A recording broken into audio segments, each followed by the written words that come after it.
And I am live, waiting to see if people show up or just a surprise live stream. Here I am. If anybody else is here, pop something into the chat just to let me know that you can hear me, see me, any of those things. I know this is sort of last, it's not even last minute, it is an absolute surprise for all of you since I didn't talk about doing this at all. But here I am. Anybody? Anybody out there? Anybody at all? Pop something to the chat if you're alive. That would be fantastic. No? Nobody? I'm here all by myself? Common state of being, I'm afraid. Let's pop something in the chat if you can hear me, if you can see me, that'd be fantastic. There we go. There's a couple of people. There we go. Folks, how's it going? Hello, everybody. Hello, world. Um, Steve, I don't know if that's a typo, but asking how I am doing today. I am grand. Thank you. It is a Sunday afternoon, about 2:30 where I am. The sun is out. It is feels like July out there. Actually, it barely feels like middle of September. But yeah, that's oh, that's his name. Okay, well, that's I apologize that I made gross assumptions about what your name may possibly be. So there's cultural imperialism for you. But um, hey, so I know people will probably roll in over the next few minutes or so, but no real, as usual with these, no real plan to them. Just sort of, I had a little bit of free time and figured I might as well show up, chat with people who are around, and see how things are going out there in YouTube world, in YouTube land, on the internet. Give a little bit of update in terms of what we're doing, how we're doing, like all of those things, what we've been up to, what we're hoping to bring up in the future, and obviously, like it's like if there's people have questions, things that they want to bring up, feel free to ask me questions about anything. I absolutely reserve the right to refrain from answering any questions on the grounds that I don't feel like it, which is host's prerogative, I'm afraid. So. Cesar Coronel asking, he's in Peru. How about Peru during the Cold War? How about Peru during the Cold War? We will be touching on Peru in the Cold War. It's a nice. There's actually it's really there's a lot that goes on there, especially sort of the dominant story that I'm aware of, that I know of, anyways, is like Shining Path, and the rise of sort of Maoist style guerrilla movements. Um, Coming from about the late 70s, especially through the 80s, until that's all sort of quelled by the 90s ish. Obviously, it's not just one group. There's like multiple groups and everything. But Peru we will deal with Peru at some point. We're not sure exactly when, but it's certainly that's on the list of topics that we will be addressing at some point. Whether that ties into like an whether we do like a single exclusion like single episode looking at Shining Path and guerrilla movements within Peru, or we do it as part of a larger sort of group of Latin American rebellions and Latin American revolutionary movements and whatnot. But I know like Peru and Colombia are the two that I'm most familiar with in terms of that. Colombia more so probably than Peru, but certainly on the list of topics to look at and do some work with, because I think it's interesting, and probably outside of certain groups, whether you're Peruvian, Latin American, whether you're a specialist in the area. Outside of that, I think it's probably one of those less well-known stories. People may have heard of it, but they don't really know sort of the ins and outs of it and what it was all about and what the aims were and then what happened. So um, yeah, let's see. So as I said, like this is pretty informal, really informal t-shirt, kind of informal. Yeah, it's a chance for people to ask questions, sort of, touch base, catch up, like any of those kinds of things. So um, there we go. Pardon me. or that's ASMR for some people, I guess, but whatever. Um, Alex, here we go. Curious if we're going to make a video about Saudi Arabia in the Cold War. Yes, we will. Saudi Arabia becomes, it's not that it becomes more important, but it certainly rises more to prominence from the OPEC crisis. At that point, and then oil from the 70s onwards becomes actually a really, really dominant thread through Cold War history, um, simply because of the amount of budgetary underwriting that oil was for the Soviet Union, which allowed it to do all the things that it was doing in the 70s. And then when the oil crash happened in the 80s, suddenly the Soviet Union that was doing all these things and was balancing its books based on the price of oil, they're not able to do that anymore, and it leads into a bunch of other things.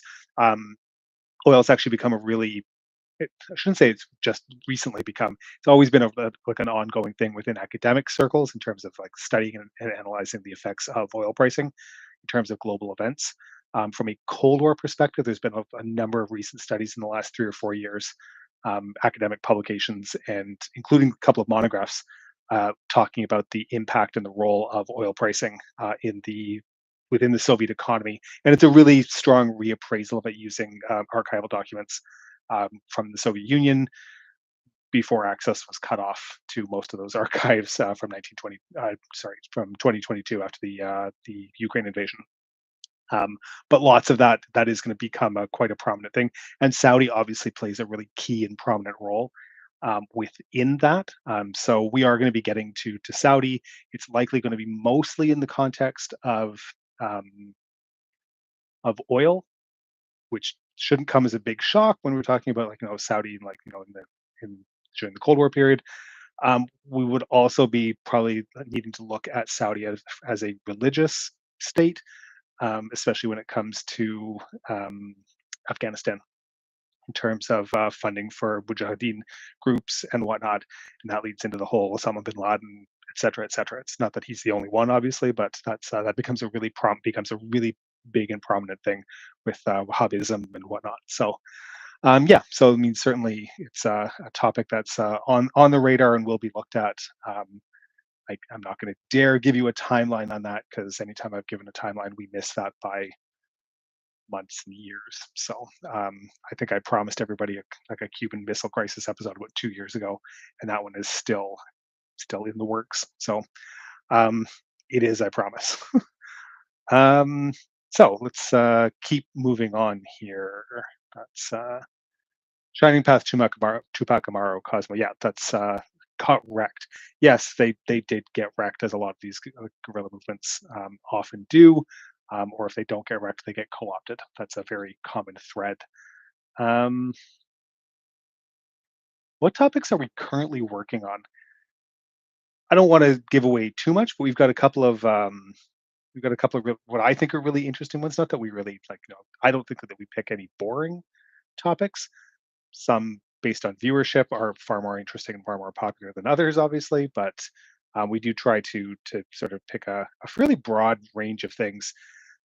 We've spent a fair amount of time, I would say, in the last year. I haven't cataloged it or anything, but looking at a lot of more sort of, as opposed to like either event specific things or country specific things, maybe some more like broad idea type things. And I'm thinking particularly like we looked at um, the Rand Corporation one. Like that's not really a country specific thing. It's more this idea that the American think tank and sort of the role that Rand played in the 1950s, the history of the nuclear, like the nuclear, the trefoil, the nuclear symbol, like that was just sort of one of these like weird little like I didn't know anything about it, and like thought about it, and it's like let's do a bit of research, and I actually came up with some really what I thought was some really interesting stuff. That episode did surprisingly well, being sort of a do nothing episode. Um, in terms of what we're actually working on going forward, we're going to come back to Europe for a couple of themed episodes there.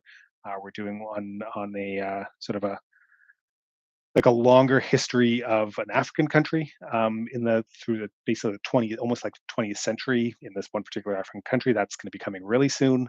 So there's a couple of things like that we're working on. We've got some other ideas, some continuations. the one that we did 2 weeks ago, 3 weeks ago on the nuclear wannabe states.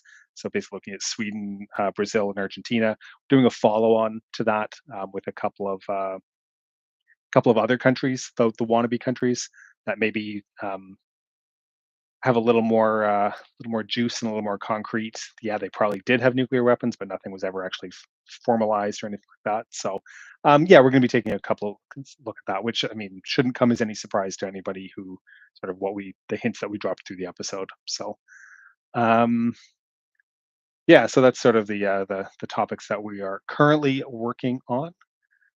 Call me Papa. Am I a WASP American? Like, really? Like, does it matter? I'm not even American. So, um, yeah, let's see. Moving along. This is faithful Cold War fan here. Thank you very much. Return visitors and return watchers are always certainly appreciated. Stay healthy and always look forward to videos. Staying healthy is probably that is the nicest thing that anybody can say to anybody.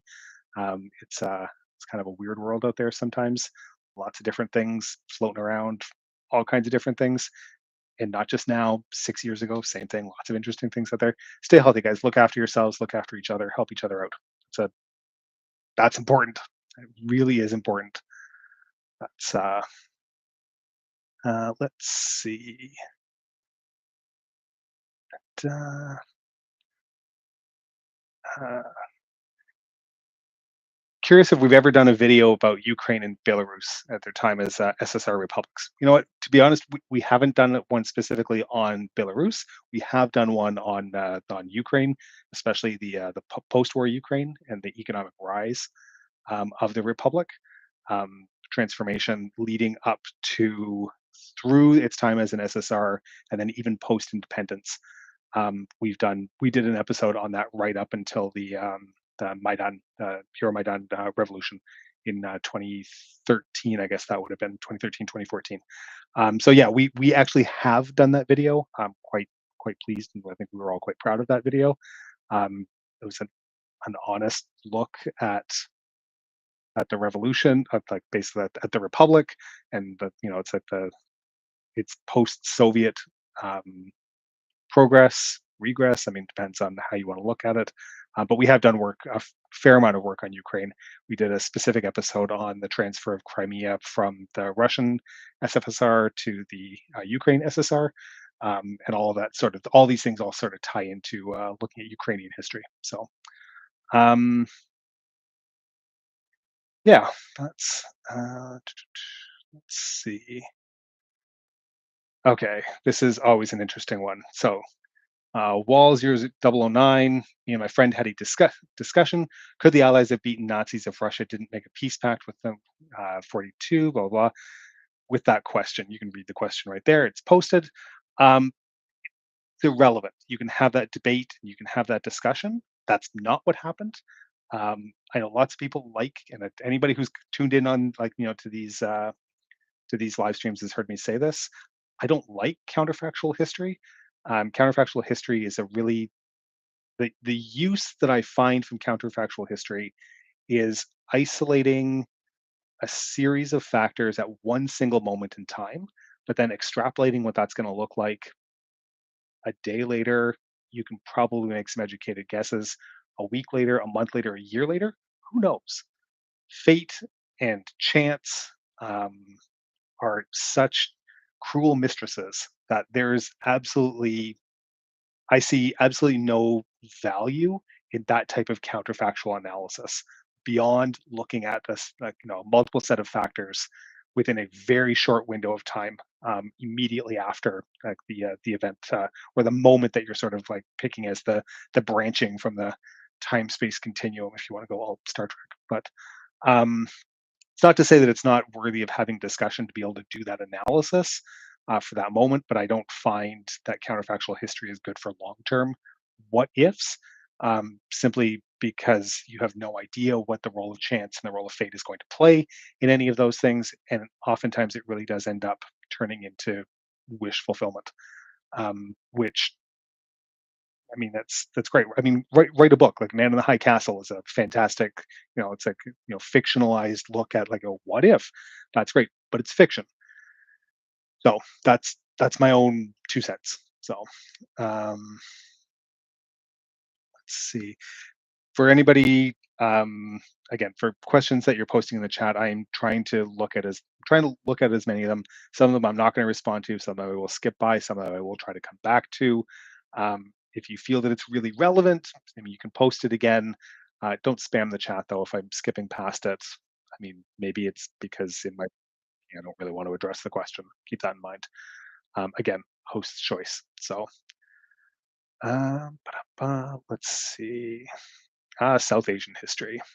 Um, Working on Indo-Pakistani wars and the involvement of the U.S. and the USSR. Yeah, we will absolutely be addressing that.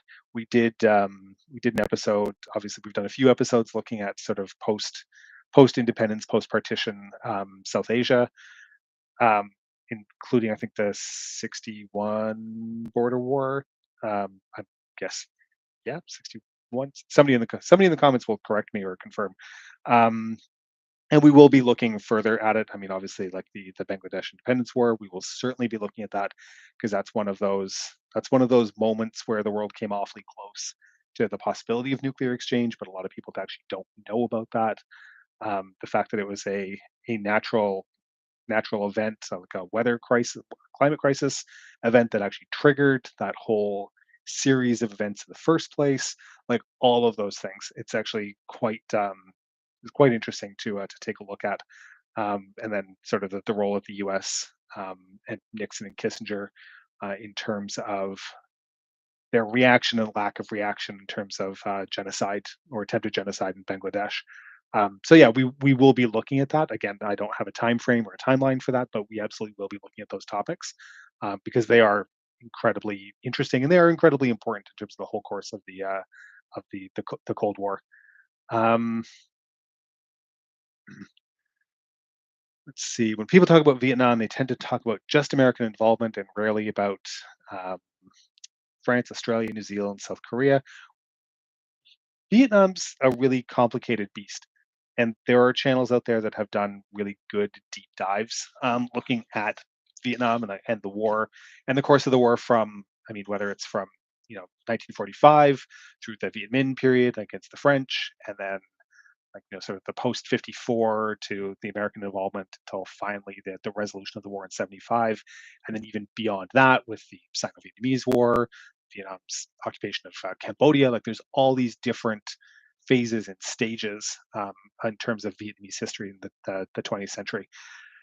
I still haven't really figured out in my brain quite how we want to address and cover that.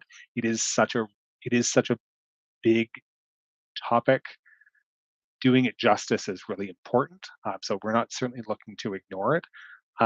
As for the like other like involvement of other countries um, within the um, within the Vietnam War, obviously the American aspect of it is huge. I mean, it's such a fundamental part of that sort of that mid Cold War period, how it reflects social changes, how it drives social changes at home, but obviously, like the role that it played within France before, obviously from 1945 to 1954, how that impacts and influences Algeria and like the decolonization movement in Africa. That actually plays a really big part.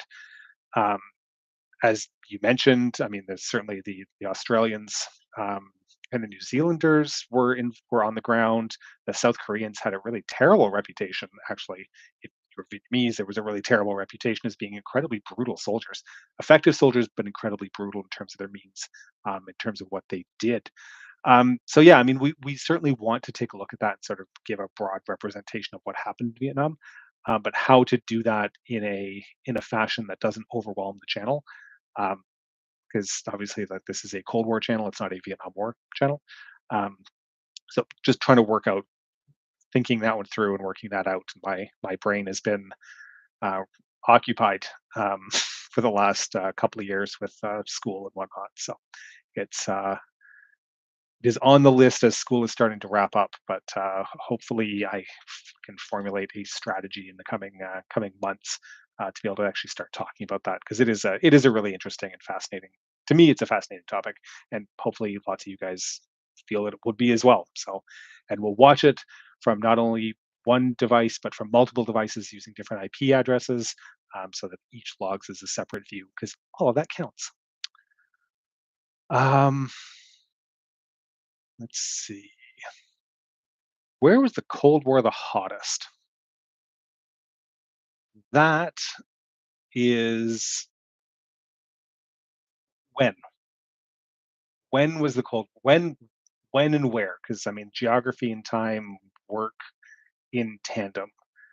In 1948, Eastern, like no, Germany was possibly one of the hottest places during the Cold War, or the potential during the Cold War. 1959, 1961, again, super hot. Incredibly close to a shooting war multiple times in Berlin. After 1970, the mid 70s or so, not hot at all. Chances of a shooting war breaking out in Germany were actually pretty damn low till '83, when it suddenly spikes up again.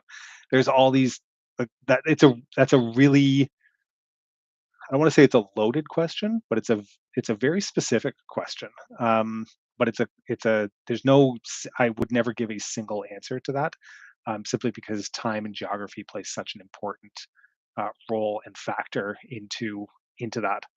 Um, as time progresses through the Cold War, like the hottest spot shifts around a lot. So um, yeah, that's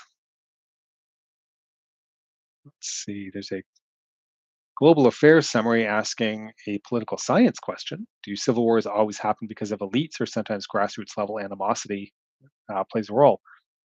Yes, I guess. I'm not. That is very much a poli sci style question. I'm not a political scientist. I took one. No, I took two poli sci courses when I was in university, and decided very quickly that poli sci, which I thought was originally going to be my major, was absolutely not going to be my major, because that theory nonsense is just ridiculous. Um, and I switched over into something else, history. So, um, Cosmo, thoughts on the CCP having USSR style collapse? Well, again, I mean, this is. I mean, if you mean in the future, yeah, I guess it could happen. I don't see it happening, but not the way that the USSR collapsed. Could it have happened in the past? Yeah, possibly. There were moments in the '80s when Deng Xiaoping was implementing reforms after Mao's death. That there was a possibility that wrong choices could be made that could have destabilized the country. Um, China figured out the set of choices that allowed them to remain in power. That did include the Tiananmen Square massacre, which China will tell you never happened, but it happened. Um, I just got canceled in China. Um, it's Yeah, I mean, there was a set of choices that happened. Gorbachev made a different set of choices through the '80s, and through a wide variety of different things, like the house of the Soviet house collapsed. I mean, there's no country in the world that, given enough wrong choices, can't collapse as a result of those poor choices. Depends how many choices and how it collapses. That's always, something that those things can happen. Um, but I mean, yeah, I think there were certainly moments in the past that China could have absolutely collapsed, but it didn't. So this comes back to that counterfactual thing that I was talking about. Seth, let's not forget, history is rarely black and white. Yes, 100. I really need that on a T-shirt. History is shades of gray. I mean, it's about interpretation. It's about viewpoint, and don't let anybody ever tell you differently. Um, you can put 20 historians into a room and give them, it's like a 50 set of facts about the same thing, and you're going to get, I mean, what did I say? 50 historians? You're going to get 62 different opinions, and possible takes. Yes with a but, no with a maybe, like all of those kinds of things. That's that's the nature of this beast. Um, Yeah.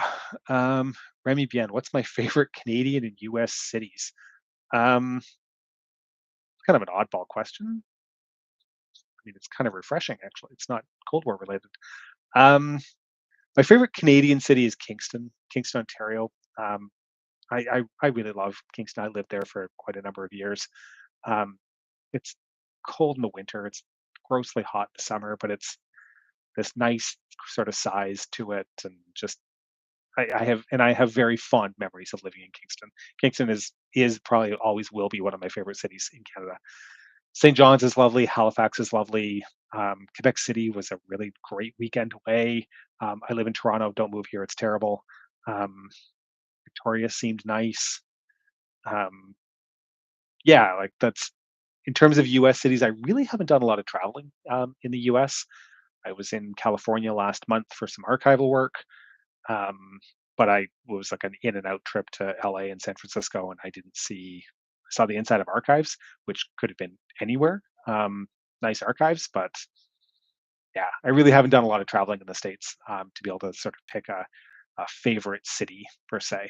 Um, yeah, that's thank you for that refreshing question, though. I appreciate that.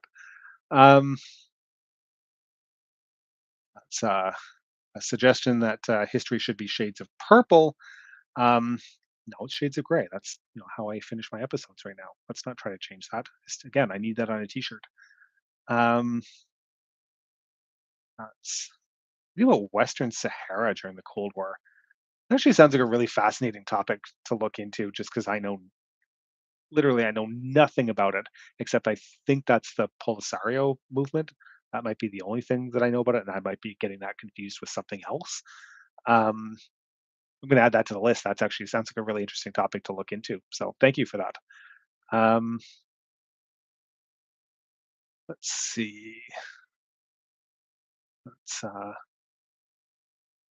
any thoughts on the Russians re-entering the Chernobyl exclusion zone, or the Belarusians, or I mean, what am I supposed to think of that? Like as a military exercise? Don't dig. I mean, as a for permanent settlements. I mean, I wouldn't want to live. I wouldn't want to live there. I mean, that's the there's. I've seen. I'd like to go. I would like to go on a tour of the exclusion zone. Maybe not right this instant, but I'd like to go on a tour of the exclusion zone. But there's a reason all those tourists and the guys wear dosimeters and carry rad Geiger counters and rad meters and like all those things. There's a specific reason they do that. That is still an incredibly toxic and dangerous place to be. Um, and I mean, radiation is can be a silent killer. Um, whether it's getting a lethal dose right away, and radiation poisoning is a terrible way to die, but the long-term effects from radiation exposure can also be horrible ways to die, like various weird cancers and like all kinds of things. I mean, it's these are real things. If anybody's going back into the exclusion zone, especially on a permanent basis, I mean, against medical advice, AMA, like as they would say. Yeah, that's let's see. Andrew Sapp, enjoy the channel. Thank you very much. Try to watch every video every day until you see them all.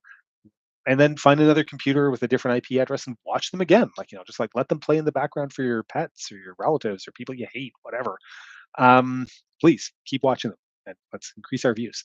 Are we going to do videos on popular films and books inspired by the Cold War, such as James Bond in 1984? Yeah, absolutely. I think the James Bond thing is actually really fun. Um, and I'm going to probably make a lot of people upset when we get into it because I'm not a Bond expert, and that is a thing. Those people exist.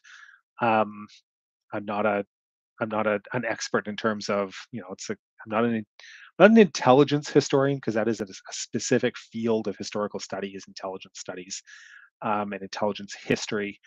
Not that Bond certainly fits into that whole theme along those lines. But I do want to sort of delve into that, even if we do just sort of like a fun sort of half-assed look at it. A lot of it is and a lot of that has to do not necessarily with like it's like could this have been real so much as the perception people's perception of what the Cold War was and what being a spy is is so heavily influenced by things like James Bond. Um, Kingsman, like that's the I've only seen the first one, but Kingsman, like that first movie was absolutely like picking up like what James Bond was putting down and running with that a little bit further. Um, Austin Powers, as horribly as those movies have aged, that's very much this spoof of what it's like what public popular perception of being a spy is about. Anybody who's ever seen the movie Top Secret, same kind of thing. Um, that's a 1985, 86 Val Kilmer movie, and stupid but funny, like for what it is. I haven't watched it. I haven't watched that in decades, to be honest. So when I say that it's funny, it was funny when I watched it decades ago. Maybe a little cringy now. I really don't know, but um, let's see. This is have we looked at the FLQ crisis in Quebec? We have not looked at the FLQ crisis. Um, we've actually done uh, next to no Canadian history, whether that's I don't think that's deliberate. Um, it isn't deliberate, but I just sort of like look at it from the perspective of like, okay, I'll get a bunch of Canadians that might watch it, and no one else is going to watch it because no one's interested in Canadian history. This is my own view of Canadian history. Um, but the FLQ crisis is actually really interesting just because it is this like domestic terrorist group um, that goes on a bombing spree in favor of like the independence and the liberation of an independent Quebec. This is in the wake of the silent revolution through the 60s. I definitely want to take a look at it simply because sorry, just an alert on my phone there. I definitely want to take a look at it because actually I think it is a really interesting look at um, sort of the globe. There's this global terrorist movement, and it's like this rise of like domestic and international terrorism that the FLQ is. I'm not going to say affiliated to because that makes it sound like it's a giant global conspiracy, which it's not necessarily. But there's this rise of violent movements, and a place like I'm going to call it a backwater like Canada was absolutely directly affected by it. And it's nationalism, like ideology, bolted onto nationalism as it so often is. So yeah, that's we are going to take a look at that. Again, not exactly sure when, and then you guys get to listen to my absolutely terrible French pronunciation for things. So yeah, that's along with my terrible pronunciation of every other language, with the possible exception of English. And some people out there don't like the way that I pronounce things in English either. So um, you can't win. Let's see. Um, that's interesting. That's really interesting. Have we considered an episode on how many countries hosted U.S. bases? We haven't actually, like until this very moment, Jacob or Jakob. We absolutely haven't, but I'm now considering that because it is a really interesting sort of story of how the U.S. where they decided to build bases, how they built bases, um, why they built bases, because there's specific reason. It wasn't necessarily just for the Soviet, like against to counter Soviet like interests. There's a whole range of different reasons that the U.S. would build bases in various places, um, and then changing attitudes towards those bases over time because there's massive domestic impact that happens. And I'm thinking, oh, it's Subic Bay in the Philippines. Like that is a key sort of like it's like example of the effect and impact that U.S. base building and U.S. bases have on international communities, whether it's crime and prostitution and massive amounts of money being pumped into a local economy, and then what that does, and then cultural impacts and sort of pushback against that, and all those different things. So um, yeah, that's it's actually really that's a great topic. So parasocial audience. um, is gonna pin this. This is a compliment. That's like I'm gonna pin this just so you guys can see the compliment. Have I lost weight this summer? I think I have. A few people have mentioned something. It through no concerted effort either. Just I've cut down on snacking, and I really haven't been drinking. Um, Plain and simple. That's which seems to be have been good for me. I think I'm not going to say that I feel better having stopped drinking. I haven't stopped drinking. I just haven't been drinking.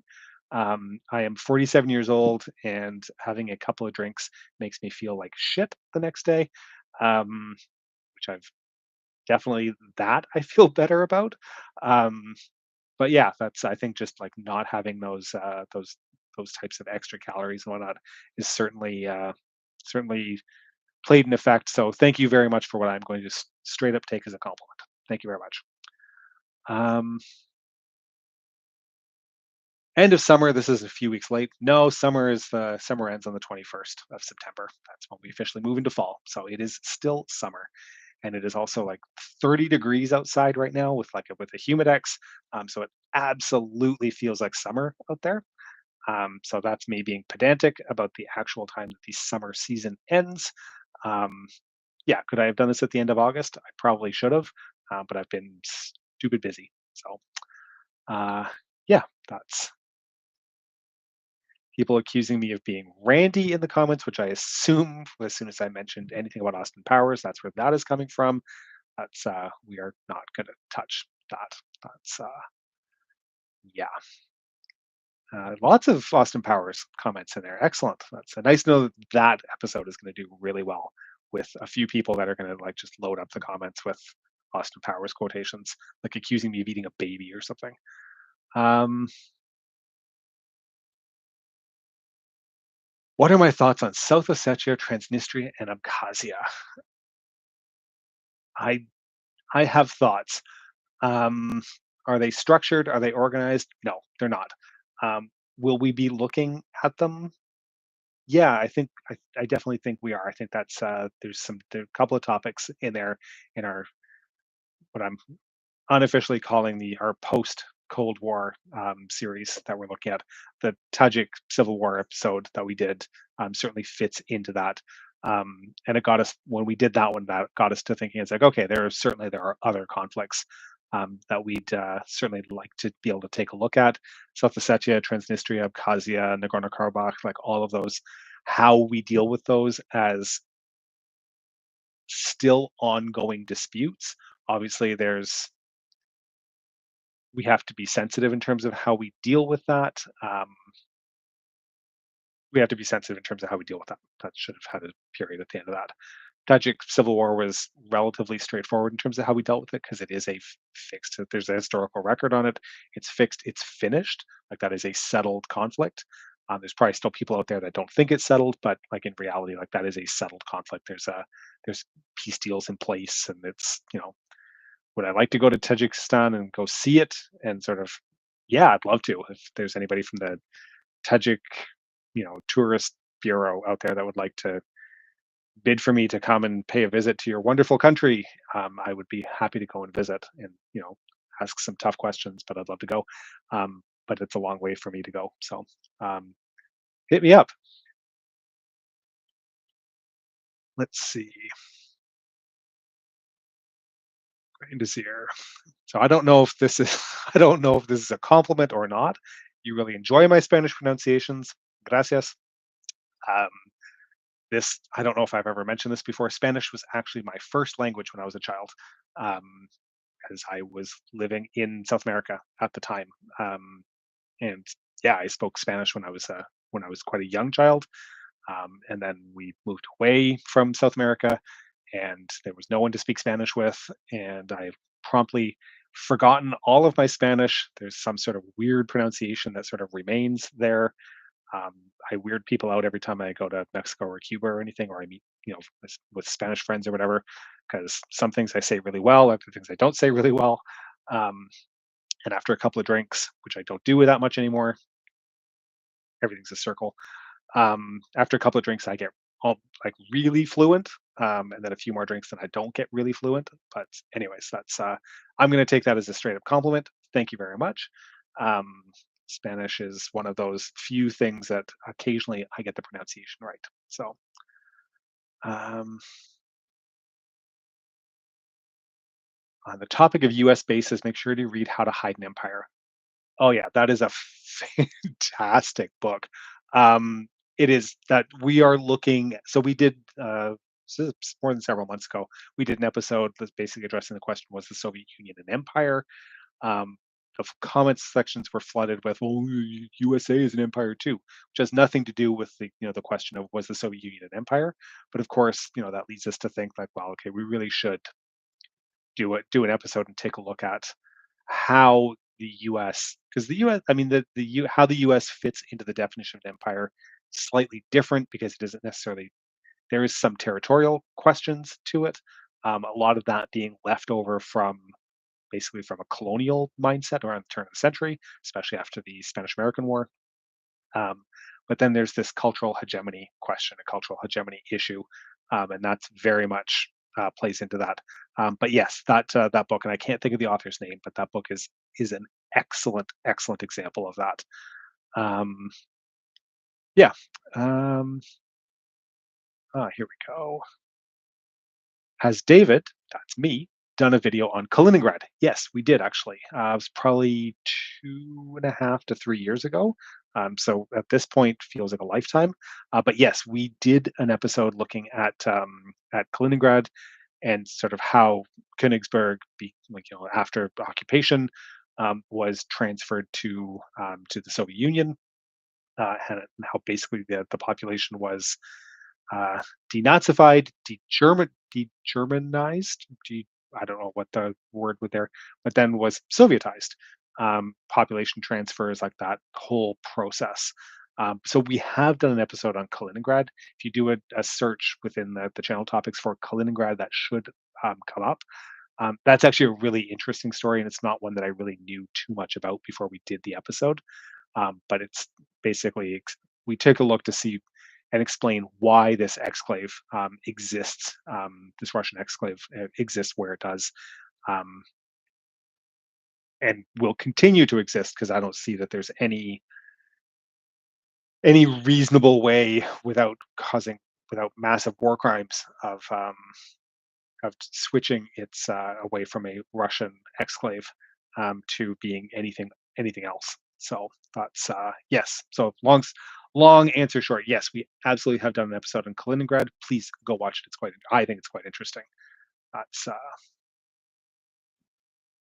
uh, let's see. Where am I? Every time my mouse scrolls, I lose my place, and then my progressives force me to tip my head back. This is what happens when you get old. People don't get old. Um, let's see. So there's Bob asking to do an episode on Duga, ham radio operators battling with the Russian woodpecker. Um, yeah, I'm not sure. I don't know that I necessarily wanted. I shouldn't even say that. I was going to say I don't necessarily know that we want to do an episode specifically on Duga. I think we probably could. It's amazing some of the episodes that I don't think that anyone's ever going to watch actually end up doing quite reasonably well. We may end up doing one on Duga. I really don't know. Seth mentioning another YouTuber, that's fine. Go ahead. Like, it's like if there's other recommendations, as long as they're not doing like directly competing head to head with what we do, I really don't care. Mention other YouTubers. This is a community. Um, and there's going to be different takes and different sort of pieces of information that can be pieced together from all kinds of different sources. We don't ever write episodes based on single source stuff. There's always like sort of this collection of different sources that we bring in. There's no reason that it's like history YouTubers can't be the exact same thing. So um, yeah, that's watch ours first and then go watch everybody else's. But watch everybody's. It's the community. Um, there we go. Cutting down on snacking. What happened to Boxu?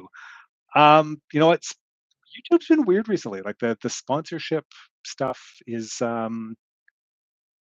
there's a lot less of it that's happening right now. Hopefully things are picking up as we go into towards the holiday slash Christmas season. But Boxu has moved on to other things, or like I'm not sure exactly. But the Boxu stuff was interesting. There was some really good stuff. Genuinely, there was some really good stuff in there. I like trying snacks from lots of different places. It's probably best for my waistline that Boxu isn't sponsoring us at the moment.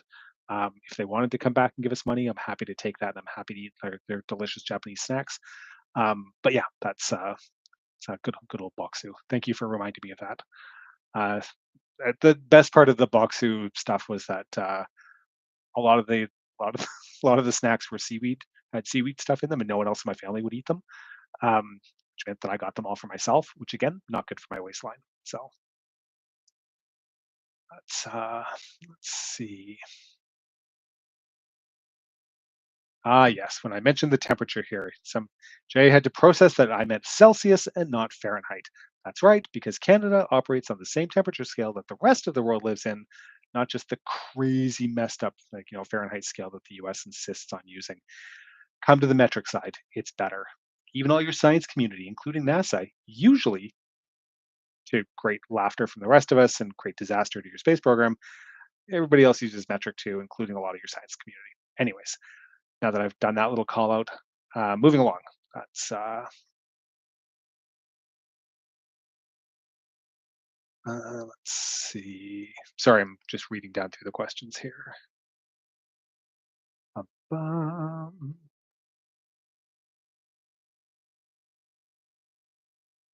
oh, there we go. I'm going to pin this one too because it makes me feel good. I pronounce very good Spanish. Thank you. That's again, that's one of those things that I it's somewhere in my lizard brain, somewhere at the back there that it kind of falls out sometimes. Um, it can be actually speaking of the accent thing. I was thinking about this. The accent thing can be really awkward, and people will leave comments criticizing how I pronounce things, et cetera, and that's totally fair. Like I understand that. If you're not a native speaker of a language or you're speaking something in English, and I mean, I do read from a script. Like I don't memorize 6,000 word scripts to be able to sit and just be able to roll through them. Like it's all written out. We have a teleprompter, like all of those things. This is a this is almost a professional operation. Um, so I'm reading the scripts, and I think you guys all know this. I hope you guys all know this. Um, Reading it in English and then hitting like foreign, foreign non-English names for things. That's probably the better way to do that. Non-English names. Switching when you're not a native, like the native speaker of whatever that language is, switching into a different accent for that, if you don't speak that language, can be incredibly difficult to do. And then immediately switching back into to English.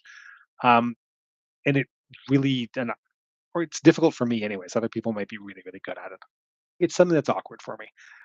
And I do practice all of these things for days leading up to a recording session, believe it or not. And there's still like, there's probably a few hours of like terrible, terrible outtakes of me giving just terrible pronunciations of things or stumbling over pronunciations. Some languages are harder to pronounce than others. Unfortunately, Russian is one of those. Um, but yeah, that's so anytime that anybody says that I pronounce anything even like semi well, thank you very much. That really does mean a lot. Um, yeah, that's oh, well, there's one of these what if questions. Um, Again, do I think it's still even possible for the DPRK and the ROK to reunite? Um, yeah, I do. Um, I Is it going to be a positive style reunification? I guess my my assumption is that you mean by positive as in it's not a hostile takeover by one over the other. I think it can happen. It may happen eventually, but it's going to require the absolute collapse of the North Korean regime. And like when I say collapse, I mean it's basically going to be like that will involve violence. Is my own personal opinion. That will involve violence, the overthrow of the state, and there will be an eventual reunification, which itself is going to be incredibly difficult. They are they're both North and South are Koreans, but after this many years, there's a I would wager that there's a fairly substantial cultural divide between the two countries. This is they're not East and West Germany were only separate for 40 years. Um, and even through that separation, there was quite a lot of cultural back and forth that was happening. Um, Pensioner like once you retired in East Germany, as pensioners were free to move to the West. and the East Germans didn't mind that happening because it meant that they didn't have to pay their pension anymore. So keep them while they're productive. As soon as they're not productive anymore, it's okay to get rid of them. Um, West Germans were able to come to the East. They could bring, care packages. There was cultural back and forth that was happening during the Cold War between East and West Germany. That does not exist from North to South Korea and vice versa. So, do I think that that it could happen? Yes, but it is going to be a much more difficult transition than even the somewhat difficult transition of process of reunification that happened in the between the two Germanys from the early '90s onwards. And I mean, we still see the effects of this, the East German split now, 30 years later. The recent AfD gains in German elections. When you look at a map, like it's pretty damn clear um, that there's still a lasting political divide that exists there. So yeah, that's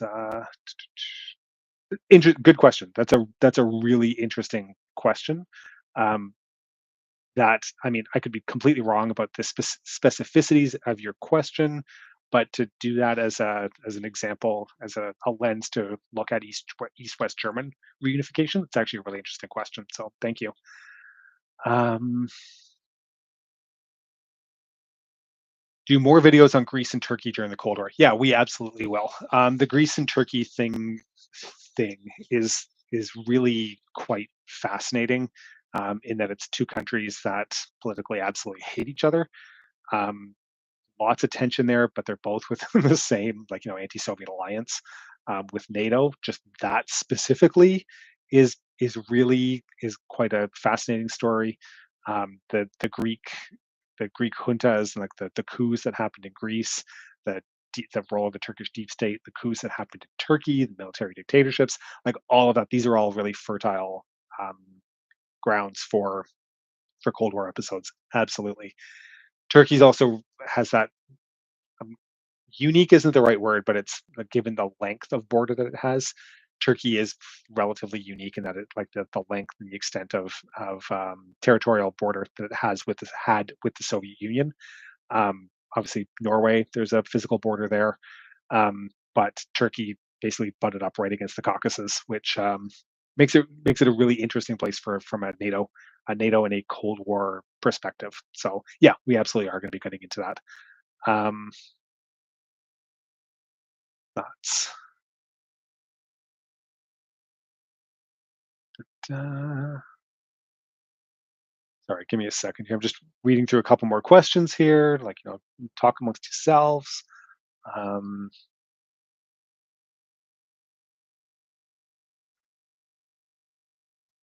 Sad tropics. Tristes tropicus. Greetings from Guatemala. Will I do another episode covering the Civil War and the U.S.-Israeli involvement?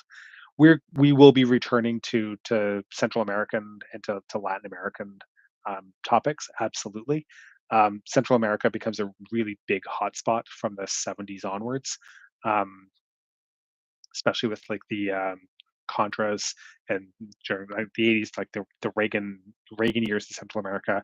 But the rise of the drug trade also plays into that as well. Um, there's lots going on there. So we will be coming back to Guatemala. We'll be coming back to Nicaragua, to El Salvador, to Honduras, like to everybody else, like sort of like Mexico, Colombia, Panama, Belize. I think I've gotten everybody in there. Um, but yeah, like they do play a really key and central role in terms of events that happen in my brain. Like certainly in the later stages of the Cold War, liberation theology becomes a really important thing within that, and then the degree and the conditional and unconditional support that the U.S. gives, either from a political perspective or from a military perspective, and those two things aren't always in lockstep, becomes really interesting. And then how the Soviets like respond to that, how Chinese involvement gets comes in there, how Cuba acts as an independent factor within all of these. It all becomes a really big, quite interesting thing. So yeah, absolutely, we certainly plan on coming back to that. Yeah, great question. Um, Daniel Immervar, that's the gentleman who wrote How to Hide an Empire. Thank you, Costa. That's much appreciated. For anybody who has not read that book, that is an excellent book. Absolutely wonderful storytelling, um, and really quite compelling and quite interesting. To something that probably is playing around, has played around in a lot of your mind's thoughts, but certainly very well illustrated and very well said in terms of the book. Let's see. Mick, have I ever been a fan of the Stalker Roadside Picnic franchise? So that's the Tarkovsky films and then the Stalker and Metro games. Um, I think if I ever sat to, I don't like scary movies. Call me a wimp, call me whatever. I don't like scary movies. So as soon as I find out something that is scary, I actually tend to stay away from it. That also includes a lot of games that do that. I don't play games. I don't watch movies to get scared. I hate that feeling. That's a me thing. Um, my wife doesn't necessarily like it, but I sit up here in my office and she'll watch a scary movie downstairs, and that's the agreement that we've come to, which is totally fine. Um, I think we're going to have to address them in terms, especially, I mean, the role that Tarkovsky plays in terms of Soviet cinema, um, and that the cultural effect that he has, and it's certainly got legs. Um, yeah, I want to look at that, but it would be is going to have to be done without my personal knowledge of it, because I'm kind of a wimp when it comes to that stuff. So yeah, that's let's see. Um, Sorry, just reading through a couple more questions here. Lots of people. There's some discussion about people taking offense to me slagging off the use of Fahrenheit. Um, yeah, that's sure. That's uh,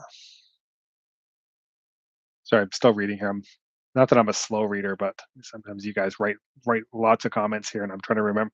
And I'm also like thinking back to what I was talking about maybe 10 minutes ago, in terms of contextualizing what the comment is. So. Um, Patrick, I think you'd mentioned, like, you'd posed this question a little bit earlier. Any chance we'll talk about the USSR's strategic steam reserve, fleet of steam locomotives the Soviets kept in reserve in case of a national emergency? To be honest, I don't know anything about that. It wouldn't surprise me that they would have had something like that. What would surprise me if it would have been completely any way usable. Um, Railroad tracks, obviously, like in the Soviet Union, were incredibly important as means of transport. The road network and the Soviet road network, the Russian road network, even now, is pretty dismal. Um, they certainly relied on rail. The problem is, in the event of a nuclear war, your choke points, which are going to be all your rail hubs, they are they were absolutely key and primary targets, because it's not like the Americans wouldn't have known that the Soviets relied on rail traffic, um, and marshaling yards, anything like that. Pretty easy to like hit those with thermonuclear weapons, which is going to give everybody a really bad day. So I mean, yeah, like that you might not have like electric or diesel trains anymore, but you're not going to have tracks and marshaling yards left either. But that being said, Patrick, I think that's actually a really interesting topic to take a look into. Thank you for suggesting that. I am going to take a look into that, because that actually could be something interesting. If there's enough source information that we can dig up on it, that's actually something really interesting in terms of sort of like plans for offsetting and mitigation of the impacts of a nuclear exchange. So thank you for that suggestion. That's actually really cool. Um, and that's me just sort of thinking things through as you mentioned that. But anyways, um, let's see.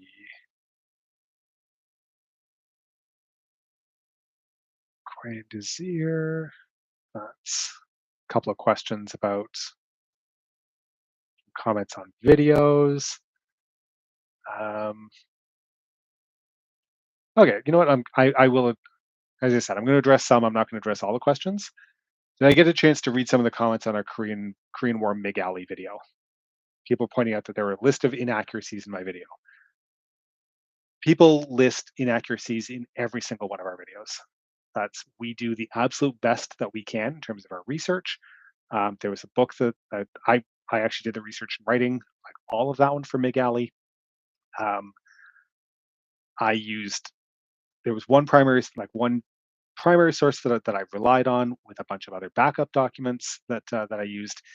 Everything that made it into that video was coming from that range of documents, that range of sources. If there was something that was inaccurate in that, certainly my apologies. Um, People come up with what they deem to be inaccuracies in lots of these things, in lots of our episodes, either as a matter of people thinking that that maybe we've interpreted something wrong, maybe I've transcribed something wrong. That doesn't happen. To be honest, that actually doesn't happen too often. Lots of times it'll be like, it's like we'll put down like a statement like, this was the most blah blah blah, and someone will come out and say, well, actually, like, and there's some sort of like there's a nuanced sort of interpretation to it, et cetera, et cetera. That's often what happens. Um, but one of the big things with the MIG-ALI video, what lots of, and hopefully everybody watched that. I've been wanting to do that episode for about 4 years, and I finally just sat down and did it. Um, One of the big things that lots of people were talking about, and if anybody who has seen it, one of the main points of the video was basically like driving towards a reinterpretation of the kill ratio in the air combat in over the skies of Korea, where it was, it's like for 40, 50, 60 years, like the number that was always like, sort of tossed out there and bandied about was a 10-to-1 kill ratio that for the Allies, the Americans versus the communists. And based on a lot of analysis and reanalysis of like basically the opening of the Soviet archives, that it was probably closer to about 1.3 to 1.5 to 1, which is a huge, huge difference. Um, and one of the big things that everyone was sort of coming at us about was this idea. It's like, well, we just trusting the Soviet documents. Well, I mean, those are the documents that you have to work with. There's lots and it isn't just taking those at face value, it's reinterpreting those documents the exact same way that they were reinterpreting the US documents. And I didn't write that into the script. So lots of people calling us out for this inaccuracy. Well, you did this wrong. How dare you take that at face value but reanalyze one side of it? Hey, I'm not doing the reanalysis on it. What I should have done was included a single sentence within that. And I certainly take the fault for take the blame for this. I should have included that sentence. That yeah, like the same analytic process that was done in reinterpreting the American kill ratio and the American kill numbers was applied to the Soviet kill numbers. Everything's like lots of cross-referencing against each other to bring it to that 1.1 to 1.5, and somewhere within that range to that reanalysis of the number. Back to the original point, people bring up inaccuracies. A lot of times, like the inaccuracies that people are going to bring up towards us is a matter of like it's a matter of either misinterpretation or sometimes we're wrong. I'm not gonna deny that. I think we're wrong a lot less now than we were in the first 6 months. There was some I'm not gonna say dicey stuff, but in terms of things that because we didn't clarify something, it came across as being wrong. Um, so hopefully, like, I mean, this is sort of a long, rambly answer to that, but or a comment to that, but that's sort of like how I look at that. We have people in the comments saying that we're wrong about X, Y, and Z every single week. It doesn't matter what the topic is. We have people jumping in to say that we're wrong about something. Um, we, yeah, sometimes it happens, and that kind of feedback is really good for us. I don't want people to stop making those types of comments and those feedbacks, is that a word? Feedbacks. We learn or try to learn from that. This is an important part of the process. This is how peer review works. A little different in this case because we've already published, but this is the same kind of concept as peer review. It's getting ideas from other people and sort of that interpretation stuff. And could we go back and redo all of these 3 weeks after the fact? Sure, but no one's going to watch it a second time. Anyways, that's sort of a long rambling answer to that comment. So yeah. Um, let's see. Moving moving down the line here. Uh, Still lots of questions. Hopefully, I'm not boring anybody too much at this point. How long have I been talking? I've been talking for an hour. My God, you guys are still here. You guys are nuts. Um, let's see. Bum.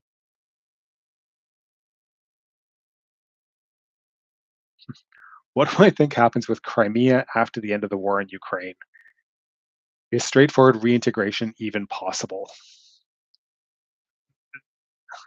Josh, what the hell kind of question is that? So this is, I'm assuming that this is Josh, one of our researchers and writers, and I will be yelling at him afterwards for posing this question to me. Josh, welcome to the live stream. What do I think happens with Crimea to the end of the war? I have no idea because we have no idea how. Genuinely, at the moment, we have no idea how long this war is going to go on, how it's going to end, and that's really like that. Without that piece of the puzzle, I couldn't even begin to speculate. Would straightforward reintegration even be possible? Probably not, to be honest.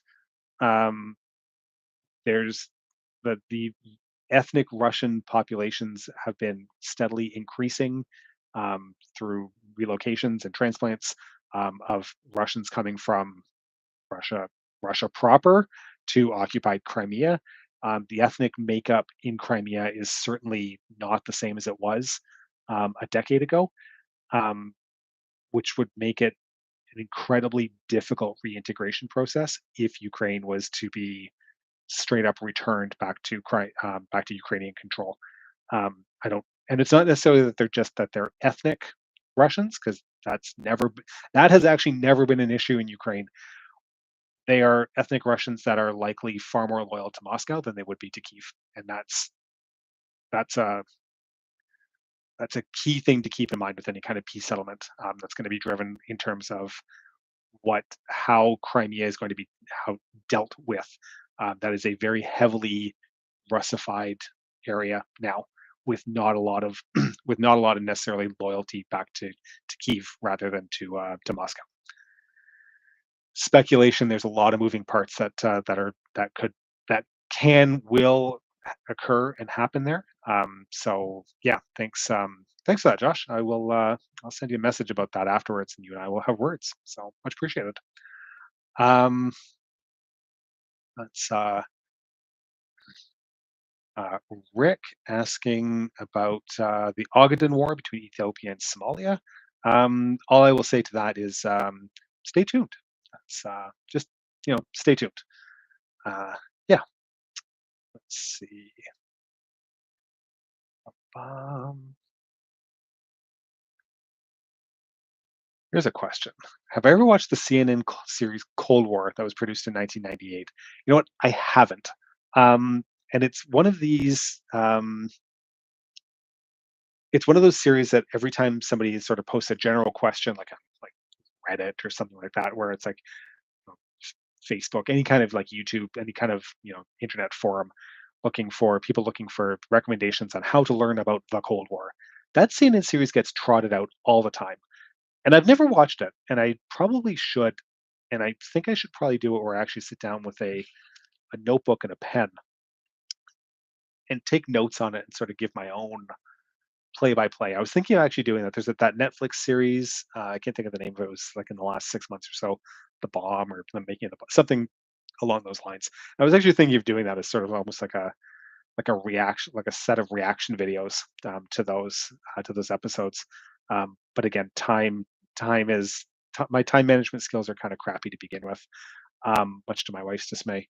Um, but finding the time to do that because I am preoccupied at the moment. I mean, for those of you who are looking for an update on like how my schooling is going, I'm in dissertation mode at the moment. I had to get an extension because of some other things that happened, but I am in full dissertation mode at this point, and finding time, sort of extended time to be able to do anything is difficult at the best of times.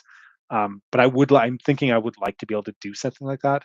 Would you guys rather see the CNN Cold War reaction to that CNN series, or like a reaction to the Netflix series? I think the Netflix series might actually be easier and more accessible because more people have current access to Netflix than they do to a 20 20 something year old series from CNN. Um, Yeah. Yeah, anyways, let me know what you guys might prefer and if I can sort of scrounge up the time. hopefully by the new year, then yeah, I might we'll consider looking at taking a look at that. So let's see, uh, Jacob or Jakob Herbold, and I don't know if it's Jacob or Jakob, but um, we've covered. Yeah, it's like asking like it's like as the Soviet Empire, what was it like to be a non-Russian in the SSSR colonial racial attitudes, the CCP government, SSSR government. We've done several episodes looking at various. We've never done like a singular episode, sort of consolidating all that, but we've done a thing on language rights. We did a thing on religion. We did a thing on like basically like ethnicities. Um, and we touch on like the Uzbek the cotton scandal and the Uzbek history, the Tajik stuff, like all of these sort of like these episodes touch on all of these different things. The episodes that we've done on the Baltics, that we've done on Ukraine, any of those things, they all touch on these different ideas. We haven't done a single consolidated episode, but we have touched on all of them. Might be worth coming back and doing a more consolidated single look at it. So um, yeah. Um, Oh, sorry, my everything just jumped. Give me a second. That's there we go. Um, let's see. Um, Tyler, what's my opinion on all-out nuclear holocaust being a credible threat versus overblown? Um, Personally, I don't see how it was anyone's interest to kill everything. So this is actually my speaking of my dissertation. My dissertation is actually looking at the development of deterrence theory in the 1950s, um, which this is like that's a key and central theme behind everything. Where is it? It's like Ike's policy of massive retaliation, which is basically bluffing that you're going to nuke everything if you don't do what we want you to do. Um, which is all well and good when you're the only country that has, it's like if you're playing Civilization One and you're Gandhi with nuclear weapons and no one else has nuclear weapons, it's pretty easy to bluff your way through anything. But as soon as you've got a country that doesn't even have not even necessarily to have parity, but has the ability to inflict massive amounts of damage to your own country, what happens then? Like, is nuclear holocaust really a viable thing, or is it this? It's like something you keep in your back pocket and you need to learn to deal with it, but not something that you rely on. It is a really that's a really key question. Um, I've got a couple of episodes rattling around in my brain right now that I need to commit to paper in terms of starting to look at some of these ideas. And a lot of this actually has to do more with the sort of ideas behind disarmament rather than um, the possibility of nuclear war, because the policies and the theories of disarmament, which started from even from the early 1960s, there's the NPT, the partial test ban treaties, like all of this all links back into deterrence theory from the 50s. So basically, I've got a couple of episodes sort of rolling around in my head in terms of how I want to structure this, so that we can cover things like SALT and the ABM treaty and how that influences and impacts into the 1980s, and eventually what turns into like the Reykjavik summit. And it's like there's some really key stuff, but um, as I've thought about this, it's we have to start somewhere, and I think I've got a starting point to that. But that's a really key and a super interesting question. Thank you, Tyler. That's um, Seth. You still need to watch Threads. Yes, you absolutely need to watch Threads. Anybody who has not watched like the movie Threads, you need to go watch Threads. I believe it is still available for free on Internet Archive, which I think is still viable, still going. They haven't quite shut that down yet. Um, they were idiots doing what they were doing, but I'm going to miss them if they ever get shut down. Um, but you need to watch Threads. Everybody needs to watch this movie Threads. It is don't plan on doing like clear your schedule. Don't plan on doing anything afterwards, other than possibly sitting in a dark room and rocking back and forth and maybe crying if you're that kind of person. But you have to watch Threads. Threads is sort of watch Threads. Just don't plan on doing anything. You're not going to feel particularly social. Probably unless you're a psychopath, you're probably not going to feel particularly social after you've watched it. But you do need to watch it. So um, let's see.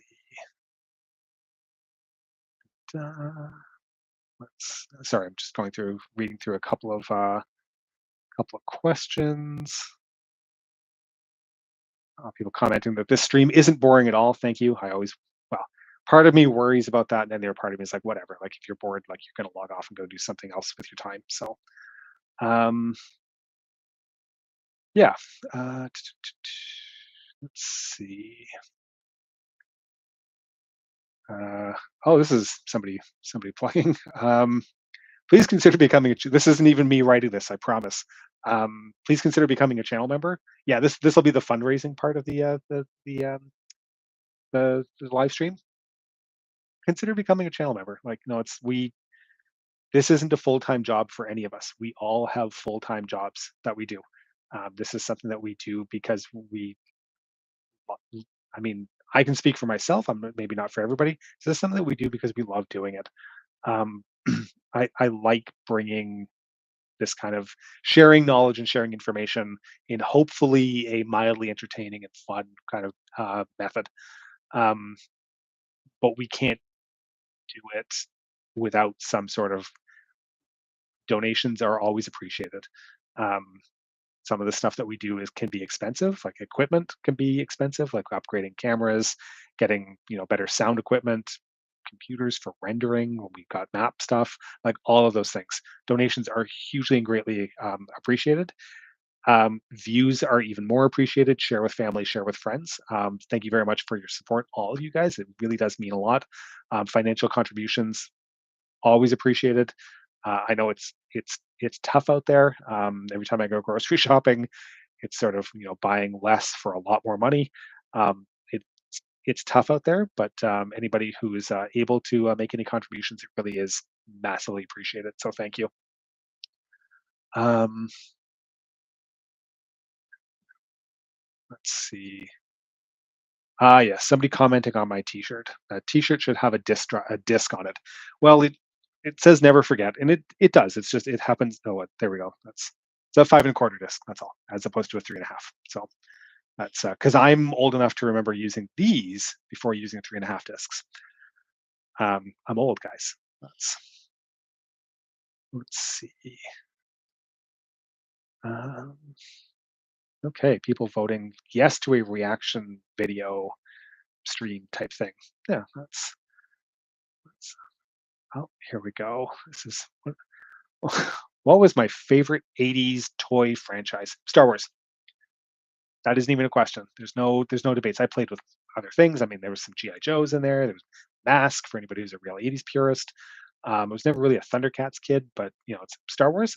Absolutely, Star Wars hands down. And I remain a Star Wars faithful even to the present. And everybody can get into a big shitty flame war in the comments right now about like how everything new that they put out is crap and blah blah blah blah. It's like I don't care. I love Star Wars. I love everything that's in the universe. In the little bit of free time and spare time that I get, if I get 15, 20 minutes here and there, I'm playing Star Wars Outlaws right now. And the stealth missions at the beginning are just the most punishing things, and I can't wait for them to patch that and fix that. But man, I love doing everything in the Star Wars universe. I love it, and I'm very forgiving of what they do. So that's Andor is the best thing that's ever been made on TV. Moving along. Let's see. Ooh, Seth, that is a great um, video on the influence of Nixon and how Nixon used Ike's methods. Yeah, we're moving closer to looking at Nixon. Nixon is Nixon's fascinating as a person, as an individual. Absolutely, just an incredibly. I'm conflicted over my feelings towards Nixon.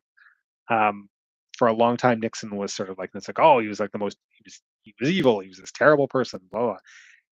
Very flawed person. Like he did a lot of good things. He was, I mean, you look at somebody like Nixon who created the EPA, the Environmental Protection Agency. Um, he's not some sort of reactionary demon. Like he did a lot of things. Um, Southern strategy. I mean, there's certainly like a lot of things that he kicked off in terms of his influence. Um, so yeah, I mean, like Nixon is going to be a really interesting um, sort of look at sort of changing American politics and those changes and what Nixon began and the impacts that they had into the 80s and then certainly into the present day. So yeah, Nixon. Stay tuned for Nixon. Nixon's fascinating, um, and I have changing and conflicting thoughts on Richard Milhous Nixon. So yeah, um, let's see. Here we go. Was there an episode on the overthrows in Central and South America, like Pinochet and Grenada? No, not yet. We've done a little bit. We did the '64 Brazilian coup. We have not really done a whole lot else. We looked at the La Violencia in Colombia. We took a look at that. There's a couple of other things that we've sort of got on Guatemala, Central America. Obviously, Cuba. Looked at.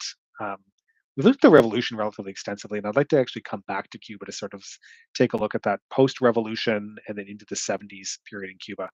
I think that's a thought that we need to sort of work on ourselves. Um, but we will be looking at certainly like the overthrow of Allende by Pinochet. Um, and I want to look at more like that happened in the southern cone, but with Argentina. If I'm going to sort of come full circle with pronunciation again, um, Venezuela is actually could be a really interesting topic to take a look at. Um, Bolivia, especially because of the influence, impact, and lack of impact of somebody like Che Guevara. So yeah, I mean, there's lots more to do in Central America and especially in South America that we haven't touched a lot on, but we will be coming back to it. And obviously, then something like Operation Condor, which becomes sort of the whole overarching sort of like methodology that the U.S. used. But yeah, we'll be taking a look at that. So um, let's see. Uh, Somebody suggesting that I do a stop motion video playing with my old Star Wars toys. No, that's weird. Um, let's, there we go. Sorry, just moving through. I'm getting down towards the end of which I think I'm going to have to. Yeah, we're almost at 90 minutes here, so I am going to have to wrap this up, and we're almost out of questions here, which is kind of I